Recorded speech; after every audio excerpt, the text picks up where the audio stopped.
চ্যানেলে প্রত্যেককে স্বাগত। আশা করি আজকে প্রত্যেকের পরীক্ষায় খুব ভালো হয়েছে। প্রত্যেকের পরীক্ষা ভালো হয়েছে, সব প্রশ্নই তোমাদের কমন এসেছে। তো আমরা এবারে মিলিয়ে নিই কতটা কার কি হয়েছে, তোমরা দেখে নাও। অনুসর্গ প্রধান কারক হলো 3 প্রকার। বুলবুলিতে ধান খেয়েছে, বুলবুলির সঙ্গে তে যুক্ত হয়ে কি কারক হয়েছে? কর্তৃকারক। কোন সমাসে উভয় পদের অর্থ অক্ষুণ্ণ থাকে? উত্তর হবে দ্বন্দ্ব সমাসে। যে সমাসে পূর্বপদে উপমেয় ও পরপদে উপমান এবং সাধারণ ধর্মটি উহ্য থাকে তাকে বলে উপমিত কর্মধারয়। এরপর পরের উত্তর দেখো। তবু লিখছে, লুকিয়ে লিখছে, এভাবে লেখার কারণ? উত্তর হবে গ, যেন নেশায় পেয়েছি। নদের চাঁদের বয়স হলো 30 বছর। গিরিশ মহাপাত্রের জামার রং ছিল রামধনু রঙের। আফ্রিকা কবিতায় আদিম যুগ ছিল উদ্ভ্রান্ত। পরের প্রশ্ন, বাক্যের অর্থবোধের জন্য পরস্পরের সঙ্গে সম্বন্ধযুক্ত পদগুলি যখন ঠিকঠাক বসে তাকে বলা হয় আসত্তি। আসত্তি শব্দের অর্থ যেহেতু নৈকট্য, তাই এই উত্তরটা হবে। আবার তোরা মানুষ হ বাক্যটি হলো অনুজ্ঞাসূচক বাক্য। ভাব বাচ্যে প্রাধান্য পায়, উত্তর হবে ঘ, ক্রিয়ার ভাব। এরপর পরের প্রশ্ন দেখো। আমি তোমাকে বইটি দিলাম, এটি কোন বাচ্যের উদাহরণ? উত্তর হবে কর্তৃবাচ্য। বহু যত্নে চিকিৎসিতে পঞ্চকন্যা পাইলা চেতন কতক্ষণ চিকিৎসা করা হয়েছিল? উত্তর হবে 4 দণ্ড। রাবণ ইন্দ্রজিৎকে রামচন্দ্রের সঙ্গে যুদ্ধ করার, উত্তর হবে 1936। এরপর পরের প্রশ্ন দেখো, এসএকিউ প্রশ্নগুলো। পরম সুখ কাকে বলে জানেন? বক্তা কাকে পরম সুখ বলেছেন?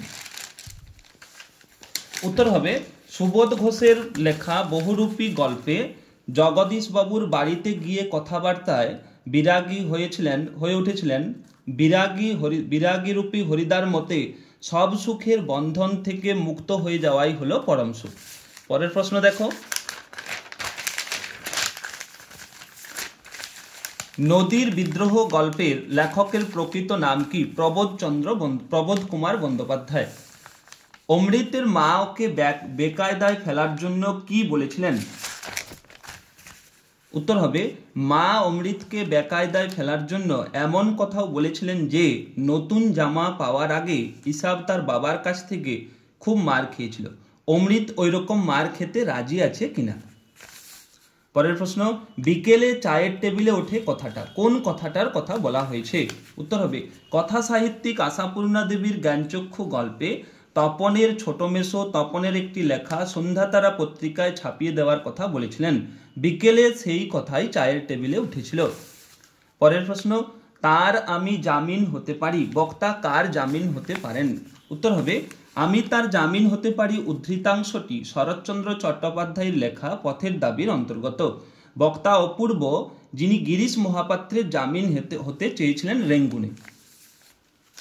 এরপর কবিতার প্রশ্ন দেখো। অস্ত্রের বিরুদ্ধে একটি কোকিল কিভাবে গান বাঁধবে? উত্তর হবে সহস্র উপায়ে। পরের প্রশ্ন, বিস্মিত হইল বালা কিভাবে বিস্মিত হয়েছিল? এটি সমুদ্র তীরে পতিত অচেতনা রাজকন্যা রাজবধূ পদ্মাবতীর রূপ সৌন্দর্য দেখে সমুদ্রকন্যা পদ্মা বিস্মিত হন। যথা বৃহন্নল্লারূপী কিরীটি কে? উত্তর হবে বৃহন্নল্লারূপী কিরীটি বলতে এখানে কবি মাইকেল মধুসূদন দত্ত অর্জুনের কথা বলতে চেয়েছেন। পরের প্রশ্ন, সব চূর্ণ হয়ে গেল, কি চূর্ণ হয়ে গেল?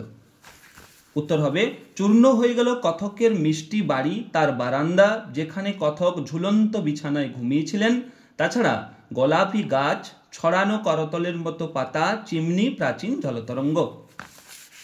অশুভ ধ্বনিতে ঘোষণা করলো, কারা কি ঘোষণা করলো?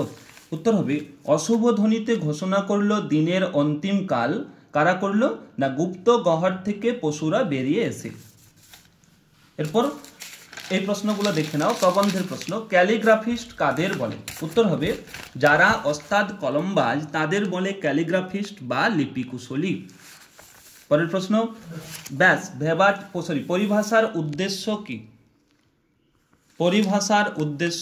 উত্তর হবে প্রাবন্ধিক রাজশেখর বসু জোরের সঙ্গে বলেছিলেন পরিভাষার উদ্দেশ্য ভাষার সংক্ষেপ এবং অর্থ সুনির্দিষ্ট করা। পরের প্রশ্ন, ভেবাচেকা খেয়ে গেলাম, বক্তা ভেবাচেকা খেয়ে গেলেন কেন?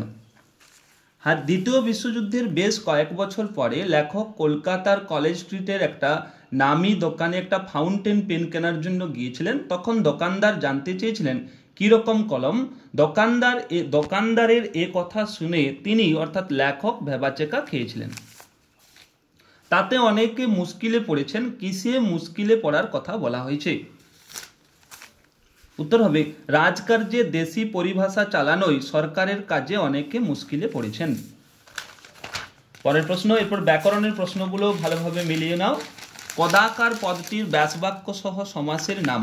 উত্তর হবে, যেহেতু এটা বাক্যে দেওয়া নেই সেই জন্য আমরা দুটো উত্তর করেছি। কদাকার হচ্ছে কু আকার যার বহুব্রীহি সমাস হবে, আর কু যে আকার সাধারণ কর্মধারয় সমাস হবে। ঠিক আছে, দুটো উত্তরই ঠিক হবে। আমি ছিলাম কালি কলমের ভক্ত বাক্যটিকে প্রশ্নসূচক বাক্যে পরিবর্তন। আমি কি ছিলাম না কালি কলমের ভক্ত, বা নাটা যদি তোমরা পরেও লিখো তাও ঠিক হবে। কর্তৃবাচ্য থেকে ভাববাচ্য রূপান্তরের প্রধান শর্ত কি? উত্তর হবে কর্তৃ পদটিতে র এর কে বিভক্তি যোগ করতে হয়। যেমন তুমি খাবে থেকে তোমার খাওয়া হবে, আর হ ও জ ধাতু দিয়ে সমাপিকা ক্রিয়া গঠিত হয়, এবং ক্রিয়াপদটি প্রথম পুরুষের রূপ নেয়। কেমন ঘুমোলে, কেমন ঘুম হলো, এটা হচ্ছে ভাববাচ্যের উদাহরণ। প্রত্যেককে ব্যাসবাক্য সহ সমাস হবে জনে জনে, অর্থাৎ প্রতিজনকে যেহেতু বোঝাচ্ছে তাই এটা হবে অব্যয়ীভাব সমাস। অপাদান কারকে শূন্য বিভক্তির একটি উদাহরণ দাও। উত্তর হবে শূন্য রক্তিম স্কুল পালায়, অর্থাৎ স্কুল থেকে পালায়, এটা বোঝাচ্ছে। আর কালিম্পং ঘুরে এলাম, অর্থাৎ কালিম্পং থেকে ঘুরে এলাম। পরের প্রশ্ন, উক্ত কর্তা কাকে বলে? কর্তৃবাচ্যের কর্তাকে উক্ত কর্তা বলে, যেমন আকবর ফুটবল খেলছে। পরের প্রশ্ন, ব্যাসবাক্য কাকে বলে? উত্তর হবে যে বাক্য বা বাক্যাংশের মাধ্যমে সমাসবদ্ধ পদকে বিশ্লেষণ করে সমস্যমান পদগুলির মধ্যে পারস্পরিক সম্পর্ককে স্পষ্ট করে বুঝিয়ে দেওয়া হয় তাকে ব্যাসবাক্য বলে। যেমন নীলকণ্ঠে, যার এখানে নীল হচ্ছে 20 সমান নীলকণ্ঠ। পরের প্রশ্ন, একটি মিশ্র বাক্যের উদাহরণ দাও। উত্তর হবে পেলে কলকাতায় আসবেন, যারা পেলের খেলা দেখেছেন তারা সকলেই আগ্রহে অপেক্ষা করছেন। পরের প্রশ্ন, অনুসর্গ যোগে করণকারকের একটি উদাহরণ দাও। উত্তর হবে চোখ দিয়ে দেখো, বুদ্ধির দ্বারা সমাধান করো, অর্থাৎ দ্বারা দিয়ে করলেই, এটা তোমরা যেরকম উদাহরণ লিখেছো দ্বারা দিয়ে করলেই হবে। তারপরে পরের প্রশ্ন হচ্ছে যুক্তির পথে হাঁটো, ভাববাচ্যে রূপান্তর করো। যুক্তির পথে হাঁটা হোক, এই হচ্ছে তোমাদের উত্তরপত্র।